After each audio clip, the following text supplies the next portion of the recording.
আমি বিশেষ করে মেয়ের বাবারা যারা নিজের মেয়ে বিয়ে দেওয়ার জন্য সরকারি চাকরিজীবী খুঁজেন, পয়সাওয়ালা খুঁজেন, বড় বড় পদে থাকা মানুষগুলোকে খুঁজে বেড়ান, আমি তাদেরকে বলি আপনার মেয়ের জন্য ফজরের নামাজের সামনের কাতারে থাকা যুবকগুলোকে খুঁজে বের করেন। এই যে যুবকরা চিৎকার করছে সবাই ফজর নামাজ পড়েন, আল্লাহ সব যুবককে ফজর নামাজ জামাতের সাথে পড়ার তৌফিক দান করুন।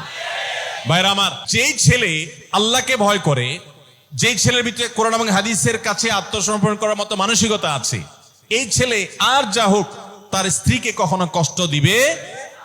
যেই মেয়ে কোরআন হাদিসের কাছে নিজেকে সমর্পণ করেছে, কোরআন হাদিস যেহেতু স্বামীকে শ্রদ্ধা করতে বলে, এই মেয়ে কখনো স্বামীর প্রতি অশ্রদ্ধা করবে না। অতএব দাম্পত্য জীবনের অনেক গুরুত্বপূর্ণ একটা পয়েন্ট হলো এটা যে আপনি তার রূপ লাবণ্য, সামাজিক অবস্থান, সম্পদ, পয়সা কড়ি এগুলো দেখেন বা না দেখেন, প্রধান বিবেচ্য বিষয় হবে তার ধার্মিকতা।